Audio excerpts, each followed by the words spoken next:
everyone. I'm Kevin Cruz. Welcome to Culture Code. Our guest today, I'm very excited.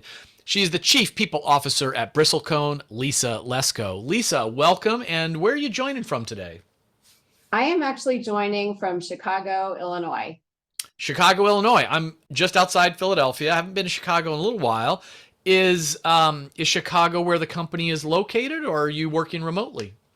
I work remotely. I was actually hired during COVID, so we were all Lucky remote you. at that time. So it created an opportunity, I think. And no, actually, our headquarters is in San Jose, California. And we also have another operation in Dallas and large operation in India. And we have 4 sites in India as well, and a growing site in Europe.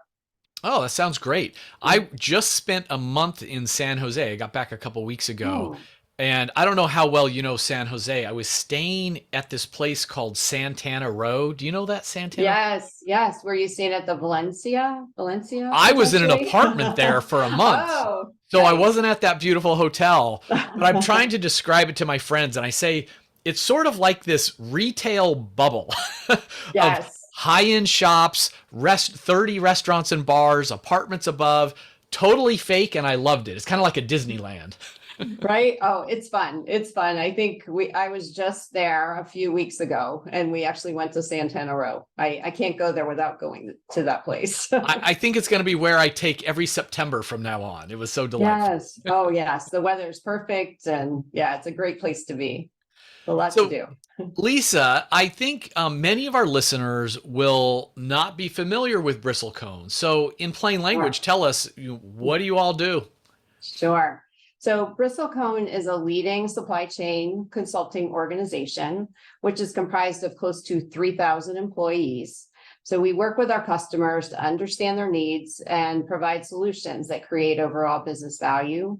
We have 5 capability areas or areas of expertise that we can bring to our customers. So that includes SAP, which is probably where we do most of our business, but we also specialize in connected platforms, platform solutions, AI and analytics, and modern engineering. So some of the things that we would do or where we play, for example, would be like cognitive manufacturing. So how do we get smarter and faster to get to production? Or how do we accelerate time to market? So we help and our customers solution some of these things to really create success. And one other thing I just wanted to mention is that we also sit within the umbrella of the Mahindra companies, which is a $21 billion revenue company with a large portfolio. It includes automotive, farm equipment, technology services, but there are many other areas that covers as well. And Mahindra company itself sits in India. Okay. And so, we're here obviously to talk about culture. And, Mhm, culture is a funny thing. It's kind of hard to even describe what culture is, and it can be hard mhm. to describe a high performance culture. We all know it when we see it, Yeah. but each company tends to have a unique culture. So, how would you describe it to someone like myself, an outsider? Sure. Well, and this is one of our taglines that we thrive on change. So we're agile, engaging, empowering, supporting, and flexible.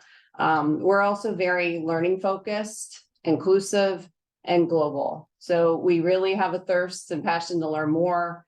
We invest heavily in this as an organization. We listen and respond to our employees. That's very important to us. And we're global, not only geographically, but also in celebrating and appreciating different cultures. You mentioned a lot of great traits and attributes: agile, flexible, inclusive.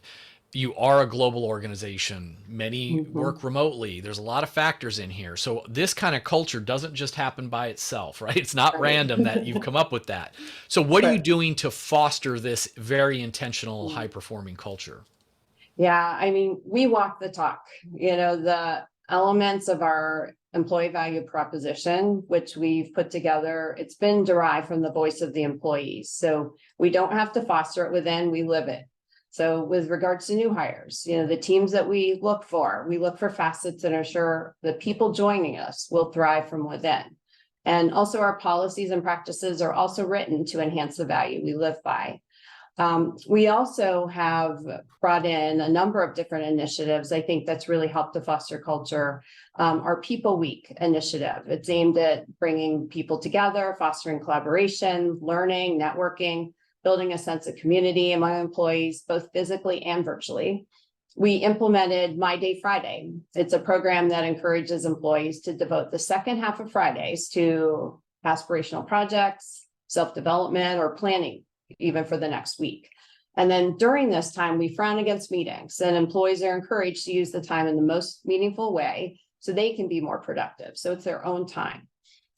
We also successfully transitioned to a work from home culture with over 82% utilization for our billable employees. And this really was a testament to the trust and loyalty that we have in our workforce. We also have Triumph, which is our annual recognition event, and it's dedicated to recognizing talent, celebrating success, and really just having fun. And the event has engaged more than 75% of our employees and has provided this sense of camaraderie and shared success amongst our employees. We also have put together some inclusive leave policies. We've assured that our PTO and parental leaves in all countries are above industry standards. We also offer unlimited vacation time for exempt employees in the US. We also offer medical benefits with options like gender reassignment, surrogacy, and infertility. Live-in and same-gender partners are also covered. We also added work from home for expectant mothers and for parents until their child turns the age of 1 year old. So those are just a few of some of the programs that we put in place that I think is really driven, a lot of engagement, and a high-performing culture. Lisa, you just rattled off so many cool programs and generous benefits. And I want to underscore, for our listeners that you actually started talking about hiring. And there are some, I'm not in this camp, but like Jim Collins wrote Good to Great, and he even says you don't change culture, you hire culture. Like people are a certain way. So if you want people to be innovative and creative, you don't hire people that want to, wear the same clothes every day and eat the same meal at the same restaurant every Friday, right? So there's a lot of truth to that, right? So it starts with the hiring, and then all these other things to maintain it and to sustain it, I guess is the answer. Exactly. It covers the whole life cycle, and you have to look at, these facets and what's important to the culture and what we look for in people who can thrive in this culture. You need to look through the whole life cycle, from the time they start to, the time they leave the company, right? You want to make sure that that's baked in to everything that we do. Now, Lisa, you mentioned you've got roughly 3,000 employees. So I'm just guessing ballpark, you might have 500 people managers, give or take, out there. And I'm always curious about what organizations are doing to develop their leaders, especially their frontline leaders, because by definition, they're the ones that are the filter of everything for 80% of your workforce. But you're not a huge company. You probably don't have huge teams of leadership development professionals and all these things. So what are some of the ways that you're trying to develop and support your managers, especially frontline managers? Sure. And we have multiple channels in which we do this. But probably what has been our most successful model is what we call high engage. And it's our holistic engagement model that we implement in the organization. And what it's done is really help to connect managers with their employees. So we kind of went back to basics and said, what's the role of a manager and what role do they play? And as we were going through, COVID, the Great Resignation, things like that, we were trying to find out why were people leaving the company, and our attrition was at 27%, and this was a year and a half ago. So we started to talk to our employees, and a big part of it was we want to talk to our managers. Our managers are not connecting with us. So we actually took the time to retrain our managers on the role they play. And what we did is we actually equipped them with an engagement report card, how to, connect with their employees. We gave them a script. Here are some of the things that you can talk about. Here's what you should be asking, with the intent of we want to retain our employees, and we want to have their role be one that that helps us to do that. It's not just, my team's role, right? It is the role of the manager to ensure that their employees are engaged. And so what we did is we actually had them we actually put together engagement report card where we assess red, amber, and green. And if anybody was a red, that meant action. So then the manager would work to figure out, okay, what actions do I need to take to ensure that, we were being inclusive with employees, that we were addressing their needs. And then, maybe making some changes to existing initiatives we had that could help employees, move forward. We also use feedback that we get from, engagement surveys and things like that to really help our managers to kind of figure out what are the, good actions that they should be taking. And so I think we also have introduced what we call this meta competency framework. So what it does is actually it introduces, career pathing and learning at different levels of work. So for managers, we can actually kind of work with them if they aspire to be a manager or if they are a manager, what they should be doing at certain stages of their development so they can acquire the necessary skills and the knowledge to be effective line managers in the future. Now, Lisa, you were very transparent and said at one point you guys were looking at 27% attrition. Is it too early to see the positive impact you've made? No, in fact, we actually reduced our attrition to, we got down to 16%.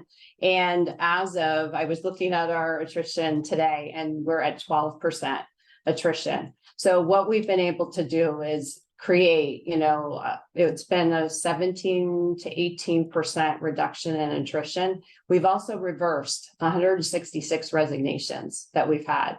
So just by connecting with our employees, getting managers more engaged, it really helped us to understand what was on our employees' minds and to really address those needs. And so it's been a huge success. I mean, across the company, the engagement has improved. We had our most recent engagement survey, highest ever in Bristlecone. Our ENPS doubled. So if you look at our Glassdoor was hovering around 3.6, 3.7. We're at 4.1. So, so many things have begun to happen. Our goal now going forward is to keep it this way. We don't want to lose that. We've embedded, the manager and employee engagement in the system. It's been a huge factor to our success and engagement of our employees. So we want to continue to do this. And Lisa, you got those. Well, you got those incredible improvements in, I think you said less than 2 years, right? Yes. And we did this in a year and a half. And we had to. I mean, 27% attrition was so high and it was alarming, right? And, so we had to be intentional about it and just go back to basics. And it was such an improvement in how our managers have been engaging with employees. They've learned a lot themselves. I think sometimes a manager takes on a new role and sometimes they try to do the same things that they were doing as an individual contributor and they don't get kind of the basic, what's the role I play? It's not just about delivering results. That's a part of it, but it's also about managing and leading your teams. And how do you do that? So I think by the engagement that we had, with the managers, it's made a tremendous difference. And Lisa, you just gave a big gift to all the listeners, so many of your peers out there. In fact, for anyone listening, I want them to hit rewind in case they zoned out for a second and didn't hear everything you said, because, I was asking about leadership development and a lot of people will give the answer of, oh, we send them all to this workshop about giving feedback, or we send them to this workshop and that's fine. And you probably have some workshops, okay, I'm not anti-workshop purely, but we know that workshops generally don't change behaviors and those kinds of training workshops don't generally move the needle on engagement. When you talk about, I love this phrase, they get this manager report card, it's color coded, they're given help. And we counsel all the time, sure, do the once a year, twice a year employee voice survey, but do manager effectiveness surveys, whatever you call them internally, manager effectiveness surveys. So managers get their own scorecard on how their team members, it's not a 360, it's a 180 that really counts. How are they being graded? What are the behaviors that drive that engagement? Right. Manager scores. You want managers to spend more time leading their people. Give them a score on how well they're leading Right. their people. Right. We Exactly. things you measure it, it improves. What a Right. concept. And Exactly. it trickles into, because managers are about 70% of engagement. Inevitably, as your managers get Yes. better, overall engagement improves, and that leads to lower turnover, improved productivity, all down the road. It's very real. So congratulations, and I want everybody to Thank you. steal this approach. No, thank you. No, it's been a tremendous, intervention in the organization, and this has gone from employees to managers to, our CEO and our board, Yeah. because this was a huge concern. I mean, if we have employees walking out the door and we're not finding out, what's making them tick or why they're leaving and not intervening and taking action, we're not going to be productive. And so I think in that year and a half time, we just were very intentional. We were very hands-on. It was a lot of work to get this in place, Yeah. but to see just how much this has improved our attrition, and that people are excited and engaged, and we're hearing it all the time. It's just incredible. Lisa, you already talked about, employee voice surveys and this manager Yeah. scorecard. Have we kind of already covered all the ways, that you're sort of getting feedback from people, or are there other things you're doing? Others, yeah. So there's other things that we do. We have ELT town halls. So anytime that any of our ELT are traveling, we make sure that they're having town halls and connecting with people, not just in their own business unit, but across. So we make an effort to do that. We invest in, taking people out to lunch, right? And, or high potentials that we want to make sure we want to retain. So we get I would say our ELT is very approachable. So people feel very comfortable, kind of having conversations and, going to lunch and talking. We've also put together, so instead of calling it more formally, like a quarterly business review, we changed the name of our series to call it Let's Talk. What we wanted was not just the executive leadership team, talking to our employees and sharing information. We wanted to interact. So we called it Let's Talk. So not only do we share updates, but we try to create a free-flowing conversation with leadership and employees. And we leave lots of time for question and answers. And all of our executive leadership team are on this call. They're available. So any questions across any of our business units can be addressed at that time. And it's been really effective, right? Just to, open up the lines of communication and encourage employees to come forward and voice, their feedback, concerns, whatever it might be. We also did some ELT up close sessions, and this was about just one ELT member talking to a random group of employees. What we decided to do is look at where was the highest attrition occurring, and then just have a random selection of people we would invite. And through these sessions, we actually would just say, find out, just very casual, what's working well, what are some opportunities. So we found out a lot of, good information of just some of this low-hanging fruit that we could, actually change, right? And make changes, for the better. And then we could communicate back and said, hey, we've done this. But then we also found some bigger issues and things like that we could go back and address. And whether it was at, an organization level, a BU level, or, even just within the work group, manager work group, we could notify the right people, talk to them about what we found out, and we could start to put some actions into place. We also have peer groups that we've created. So we have an employee council consisting of employees across, it's about 7 people, but employees across Bristlecone. And so these are peers that basically talk to people, keep their ears to the ground. If they hear of anything that's going on that maybe an employee doesn't feel comfortable coming to their manager or a leader, or even, my people and culture team, they, can talk to a peer and basically talk about their concerns. Then that peer can come and share with us in a broad-based, situation, and also anonymously, just maybe some concerns that are out there. We also do have what we call code champions, and they are representative of our code of conduct.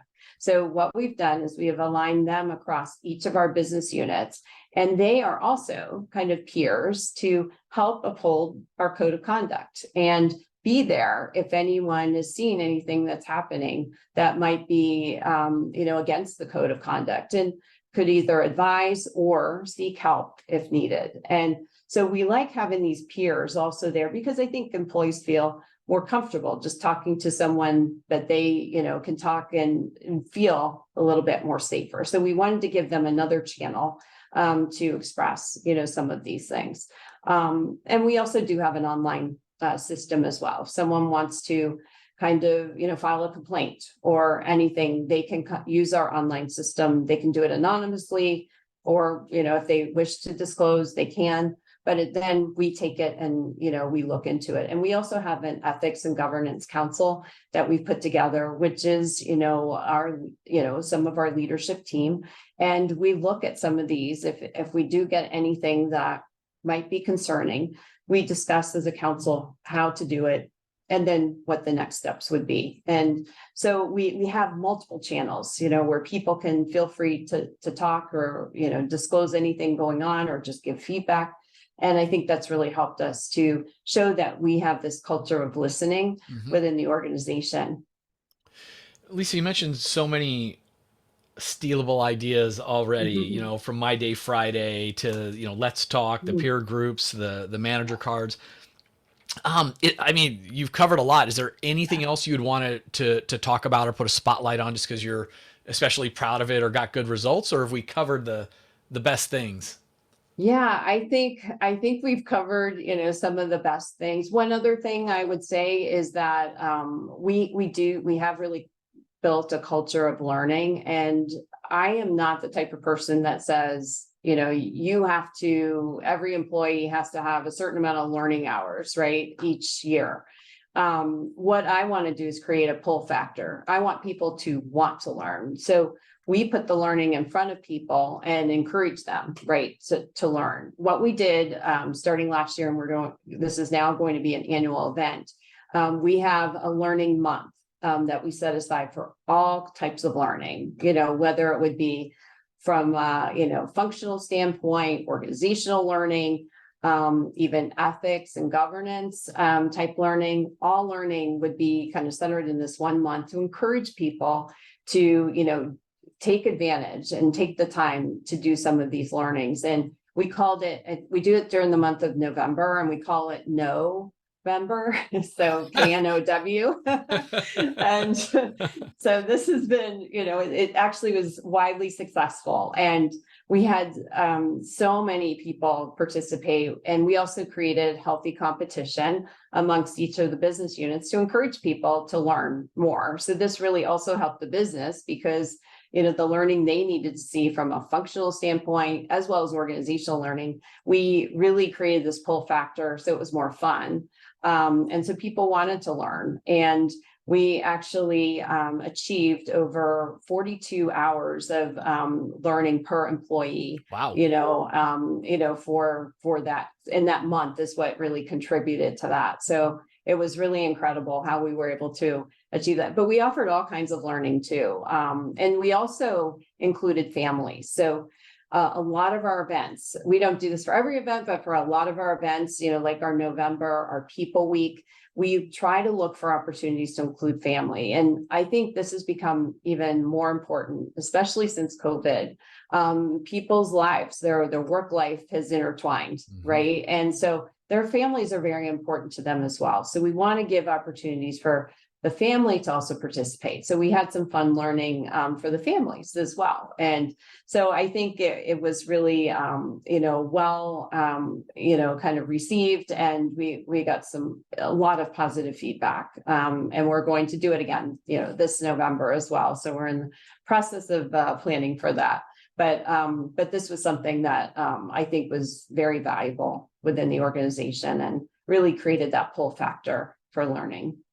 Lisa, you stumbled on, I think, an interesting concept about, the pull factor for culture of learning. Yeah.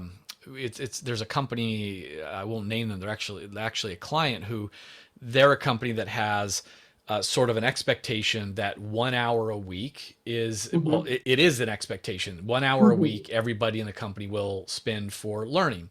And Yeah. when I first heard about this and the way they phrased it, um, it was in my mind 100% great idea. Why isn't everyone doing this? Because the way they said it's, look, if it's we're asking everybody to do it, then Yeah. managers can't say, Lisa, what are you doing reading that book, taking that learning, watching that TED talk, whatever? We got a deadline to hit, right? Like, no, it's baked in as part of the job.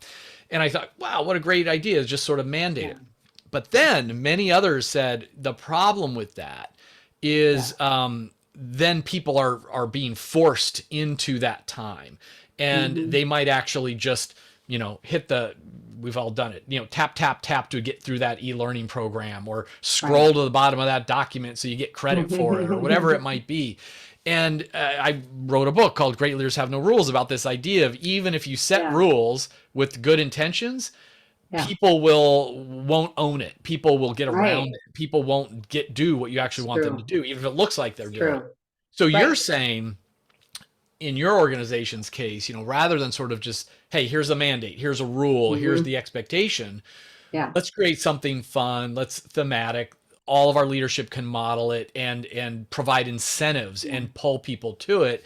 At Exactly. least in your case, something that's really working well.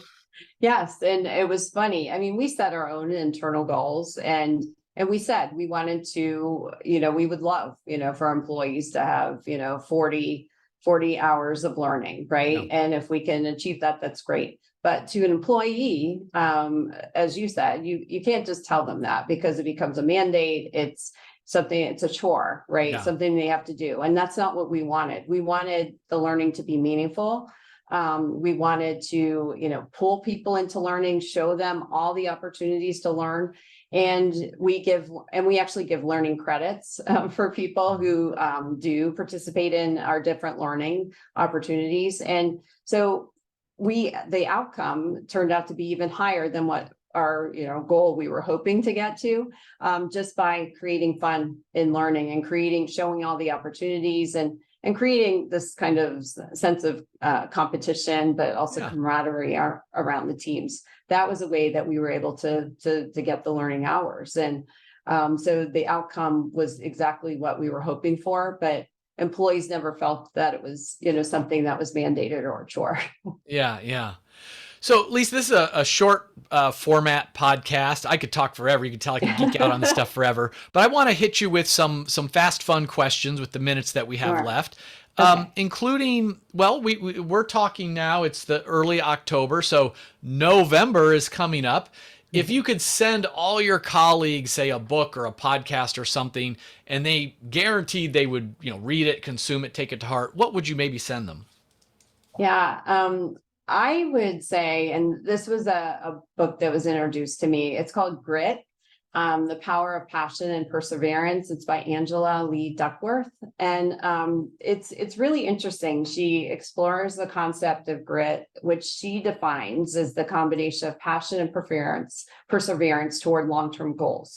So, if everyone in the organization could read this, it offers valuable insights into, some of our human behavior and our approach to achievement. And so I think, this would be really interesting to promote some of these principles within the organization. So, employees can develop, resilience and the determination needed to thrive in their careers, and contribute to organization goals and ultimately drive overall success. And also, the one thing that we say at Bristlecone, because we're a smaller company, we're really looking for those who have, that passion to be here, and that growth mindset. We are looking to grow as an organization. And she also correlates grit to having a growth mindset. Yeah.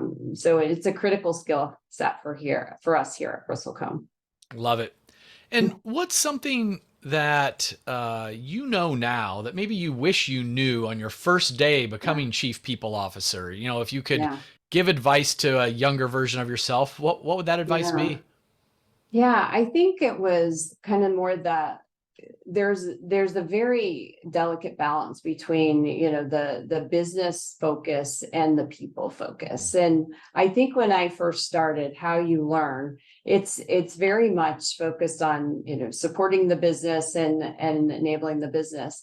But I think there's been a lot of learning, and I would say, I'm always learning. And I think even COVID was eye-opening because, it really was about how do we connect with our people. And I think the focus shifted from business leaders, running an organization and we support the business leaders, to we really need to support our people, right? And people are the most important. We are a consulting services company, so our business is our people, right? And I think what happened during COVID and what I witnessed even being here was the way our leadership team came together to support our people in need. Our people are our biggest asset. They are our business. So we need to take care of them, listen to them, be transparent, provide, opportunities and really develop them. And, I think based on this kind of renewed focus on people, I even changed the name of our team from human resources to people and culture. Because to me, this is our priority. And I think it's what we care most about. Yeah, I love that focus. I often say, I say it all the time. No one's ever taken me up on it, but I wish big companies, especially because of the footprint of the number of employees, would like change the word manager to coach. Right. There's some magic in naming, and from human Yes. resources, which doesn't always have a positive connotation, to No. people and culture, it's like, okay, this is what it's really ultimately about. It says it right there in the name. Exactly. And it's made a huge difference. I think people feel that we're different, right? That we're listening, and we're not just about administration, and, we're not just supporting, the business leaders. I mean, we have a balance, right? We support our leaders, but we also support the people. So I think that to me was eye-opening from what you learn, early in your career and what we think we're supposed to do to what we need to do. And I think, we defined ourselves here at Bristlecone, and I've been in large companies too. And I will attest to that. I've seen the good, I've seen the bad, right? And Yep. I think that what we've been able to experience here coming into a smaller company, we can make that impact. We can change this culture and really set our culture moving in the right direction, and helping people feel valued about what they do every day. And I think, I see a difference within our leadership, within my own team, and how we, operate and work with our employees. And I think people, it's felt, and again, the engagement surveys tell it, the Glassdoor rating, definitely sends a message, our net promoter score, so all of these things are giving us a clear message that we're doing the right thing. And that's what's most important. So, Lisa, last question for you. Sure. Your Bristlecone's obviously having success in a great environment. Digital transformation is a long-term trend. It was accelerated by the pandemic. I'm sure all 5 of your core areas are thriving. So, what are you most excited about for the company right now? Yeah, we are actually, focused on kind of a new effort, and it's a collaboration between my talent development or learning team and our AI and analytics area. So we're working on future skilling, right? So generative AI has been, a huge term that we're hearing about. So we are taking a step to ensure all of our developers go through a new training, it'd be a blend of self-paced learning and instructor-led training, which will also include pre and post assessments. And, I think it's been, a great, collaboration, and something that we're putting together now. But, so people can actually, learn and be familiar with some of these new terms, like Chat GPT has been something that, has been amazing. I mean, I've been using it sometimes, where you can actually, if you have a question or you're trying to create maybe a slide in a presentation, you can actually, put this out on ChatGPT, and it gives you all of this data, right, that you can use in your presentation, or it's just everything at your fingertips. So it's pretty amazing. And so we want to make sure that our employees that, especially, in our AI and analytics area, and other developers across our organization are aware of these tools and are proficient in this and taking advantage of some of these new AI applications. So this is exciting for me, and it's something that we've just kicked off, and looking forward to seeing how this all plays out in the coming year. We'll come back in 9 months to hear about how that came out, Yes. because I'm sure this is going to be on a lot of people's minds. No. Oh, exactly. Exactly. And we are just so excited to be working together on this. And we're looking for these opportunities where we can work and collaborate directly with our business. And then also, kind of, the more that we can build this skill set internally, how do we also deliver this right to our customers? Because this is going to be, something interesting to our customers as well. So we see this as a win-win opportunity, for the future. Lisa Lesko, Chief People Officer, Bristlecone, thank you so much for your time today. Yeah, thank you. This has been a lot of fun.